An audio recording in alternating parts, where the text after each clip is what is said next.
1 number কোৱেশ্চনটো হৈছে ভাৰতৰ আটাইতকৈ বৃহত্তম চহৰখনৰ নাম কি? এ দিল্লী, বি কেৰালা, সি মুম্বাই, ডি গুজৰাট। শুদ্ধ অপশ্যন হৈছে সি মুম্বাই। 2 নম্বৰ কোৱেশ্চনটো হৈছে ভাৰতৰ কোনখন ৰাজ্যত শিক্ষিতৰ হাৰ বেছি? এ মুম্বাই, বি বিহাৰ, সি ৰাজস্থান, ডি কেৰালা। শুদ্ধ অপশ্যন হৈছে ডি কেৰালা। 3 নম্বৰ কোৱেশ্চনটো হৈছে ভাৰতত মুঠ মাটিকালি কিমান? A B C D. 4টা অপশ্যনৰ ভিতৰত শুদ্ধ অপশ্যনটো হৈছে নাম্বাৰ এ।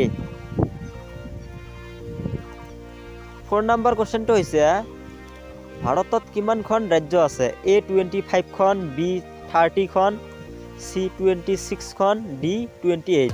শুদ্ধ অপশ্যন হৈছে ডি 28 খন। 5 নম্বৰ কোৱেশ্চনটো হৈছে ভাৰতত কিমানখন কেন্দ্ৰীয় শাসিত অঞ্চল আছে?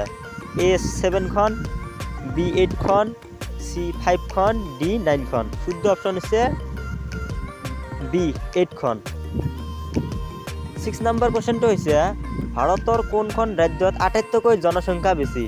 এ গুজৰাট, বি হায়দৰাবাদ, সি অৰুণাচল প্ৰদেশ, ডি উত্তৰ প্ৰদেশ। শুদ্ধ অপশ্যন হৈছে ডি উত্তৰ প্ৰদেশ। 7 নম্বৰ কোৱেশ্চনটো হৈছে ভাৰতৰ কোনখন ৰাজ্যত আটাইতকৈ মাটিকালি বেছি? এ উত্তৰ প্ৰদেশ, বি ৰাজস্থান, সি গুজৰাট, ডি চেন্নাই। শুদ্ধ অপশ্যন হৈছে বি ৰাজস্থান। 8 নম্বৰ কোৱেশ্চনটো হৈছে ভাৰতৰ প্ৰথম মহিলা IPS অফিচাৰ কোন আছিল? A Sarojini Naidu, B Mother Teresa, C Kiran Bedi, D এটাও নহয়। শুদ্ধ অপশ্যন হৈছে সি কিৰণ বেদী।